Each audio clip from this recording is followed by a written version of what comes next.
Ashutosh sir की तरफ से आप सभी को तहे दिल से नमस्कार। और आज हम आपके सामने कुछ जून और जुलाई के करंट अफेयर्स लाए हैं, उस पर आज हम लोग बात करेंगे। तो चलिए बिना देरी किए हम लोग देखेंगे कि कैसे कैसे क्वेश्चन पूछे जाने की संभावना है। पहला क्वेश्चन है कि जम्मू कश्मीर में विधानसभा सीटों की संख्या, यानी जम्मू कश्मीर में विधानसभा सीटों की संख्या कितने करने का प्रस्ताव है। तो यह है 90, याद रखिएगा, यानी 83 से बढ़ाकर 90 कर, मतलब एक तरह से कर ही दिया गया है। यानी सरकार के द्वारा ये किया गया कि पहले 83 था, अब 90 होगा। यानी ऐसे भी क्वेश्चन पूछा जा सकता है कितने बढ़ा दिए गए हैं, तो 7 बढ़ा दिया गया है, याद रखिएगा। तो क्वेश्चन क्या है, जम्मू कश्मीर में विधानसभा सीटों की संख्या कितने करने का विचार है या प्रस्ताव है। तो ये 90, यानी 83 से बढ़ाकर 90 कर दिया गया है। चलिए क्वेश्चन नंबर दूसरा, देश का 52वां बाघ अभ्यारण्य कौन सा है। तो याद रखिएगा, ये रामगढ़ विषधारी। तो रामगढ़ विषधारी कहाँ है, तो र से रामगढ़ और र से राजस्थान, याद रखिएगा। यानी देश का 52वां बाघ अभ्यारण्य कौन सा है, तो रामगढ़ विषधारी अभ्यारण्य। ये कहाँ है, तो राजस्थान में। याद करने का तरीका आपको बता दिए, र से रामगढ़ और र से राजस्थान। क्वेश्चन नंबर 3, वर्तमान में जर्मनी के चांसलर कौन हैं। तो याद रखिएगा, ये काफी इंपॉर्टेंट है, जर्मनी के चांसलर कि वर्तमान समय में जर्मनी के चांसलर कौन हैं। तो इसका कारण क्या है, ध्यान रखिएगा कि अभी हाल ही में, याद रखिएगा कि नरेंद्र मोदी के द्वारा अभी G7 में भाग लिया गया। जर्मनी में एक G7 का जो 48वां जो शिखर सम्मेलन हुआ, ये जर्मनी में ही हुआ और नरेंद्र मोदी उसमें खुद भाग लेने गए थे। जबकि ये स्वाभाविक है कि G7 जो है वो विकसित देशों का संगठन है, लेकिन नरेंद्र मोदी को निमंत्रण दिया गया था, यानी भारत के प्रधानमंत्री हैं, इनको निमंत्रण दिया गया था, ये खुद गए थे। तो G7 का जो 48वां शिखर सम्मेलन हुआ वो जर्मनी में हुआ। तो स्वाभाविक है कि जर्मनी के चांसलर से मिले होंगे। तो जर्मनी के चांसलर का नाम है ओलाफ शोल्ज, याद रखिएगा, ओलाफ शोल्ज। यानी आपसे ये भी क्वेश्चन पूछा जा सकता है कि G7 का 48वां शिखर सम्मेलन, तो G7 का 48वां शिखर सम्मेलन जर्मनी में हुआ और जर्मनी के चांसलर जो हैं वो ओलाफ शोल्ज हैं। और सबको मालूम है कि करीब करीब 1.5 दशक तक जर्मनी की जो चांसलर थी वो एंजेला मार्केल थी। पिछले साल उनको हार का सामना करना पड़ा, वो हट गई और उनके स्थान पे ओलाफ शोल्ज आए हैं। चलिए question number 4, doctor Manik Saha कहाँ के मुख्यमंत्री बनाए गए। याद रखिएगा, ये है त्रिपुरा के। भाजपा ने अपने कई शासित प्रदेशों के मुख्यमंत्री को चेंज किया, उनमें डॉक्टर मानिक साहा को जो बनाया गया, ये त्रिपुरा के नए मुख्यमंत्री के रूप में कार्यभार संभाल चुके हैं। उसी तरह आप देख लीजिए, उत्तराखंड में भी पुष्कर सिंह धामी बनाए गए हैं। तो यहाँ पे क्वेश्चन है कि डॉक्टर मानिक साहा कहाँ के मुख्यमंत्री बनाए गए हैं, तो त्रिपुरा के। चलिए क्वेश्चन नंबर 5, विश्व प्रेस स्वतंत्रता सूचकांक में भारत का स्थान। तो याद रखिएगा 150वां, भारत का स्थान 150वां है 180 देशों में, याद रखिएगा। लेकिन अगर पहला स्थान पूछेगा, तो पहला स्थान किस देश का, तो पहला है नॉर्वे, याद रखिएगा। यानी विश्व प्रेस स्वतंत्रता सूचकांक में भारत का स्थान 180 देशों में 150वां है, जबकि प्रथम स्थान पे नॉर्वे। चलिए आगे बढ़ रहे हैं।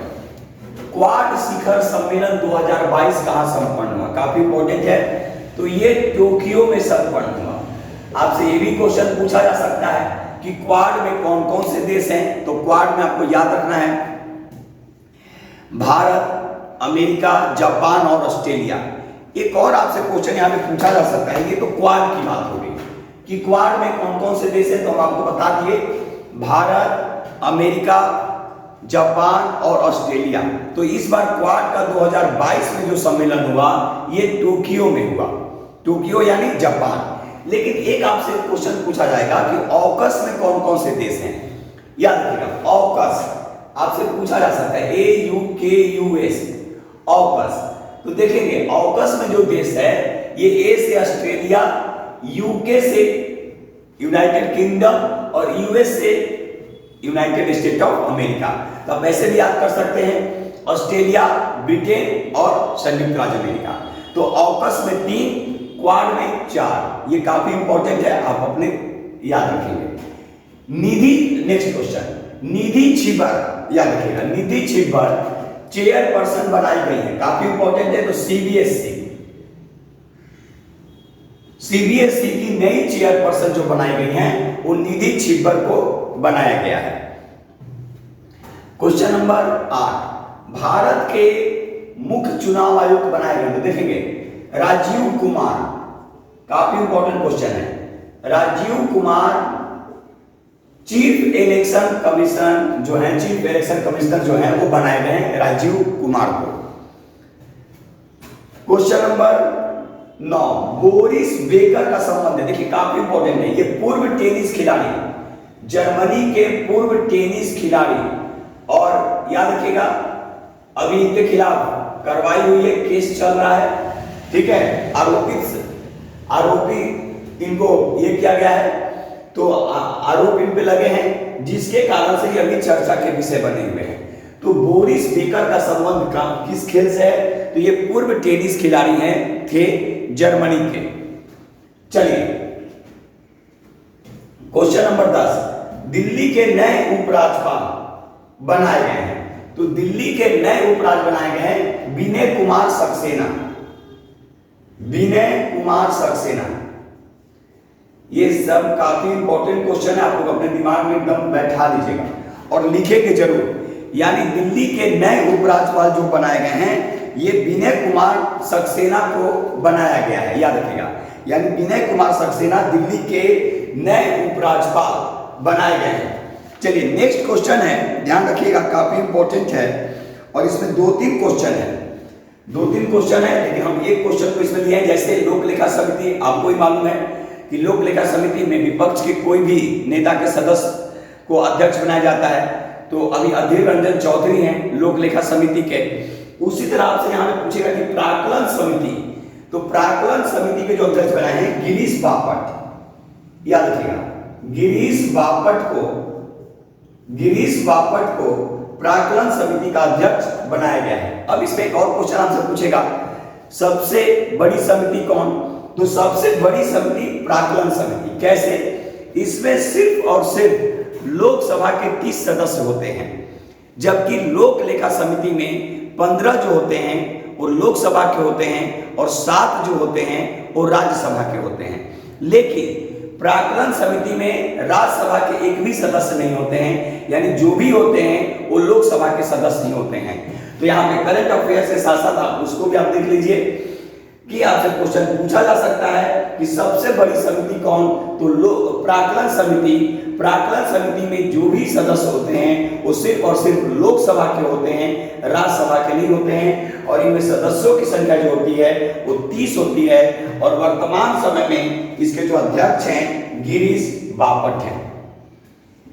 तो ये आपके सामने जून और जुलाई का करंट अफेयर्स आपके सामने रखे, और भी जैसे भी होगा करंट अफेयर्स आपके लिए लाएंगे। और ये सभी करंट अफेयर्स हम प्रतियोगिता दर्पण से लेते हैं और जो इंपॉर्टेंट होता है आपके सामने हम रखने का प्रयास करते हैं। तो चलिए, लेकिन एक बार जरूर आप लोग से रिक्वेस्ट करेंगे कि आप लोग लिखेंगे जरूर, कॉपी में जरूर लिखेंगे ताकि आपको याद हो जाए। तो चलिए एक फिर नए वीडियो के साथ आपके सामने फिर हम उपस्थित होंगे। तब तक के लिए आशुतोष सर को अनुमति दीजिए। और आज़ादी का 75वां वर्ष हम लोग बड़े उत्साह के साथ मनाएं। इसी शुभकामना के साथ अभी हम आपके सामने से विदा ले रहे हैं। तब तक के लिए जय हिंद, जय भारत, भारत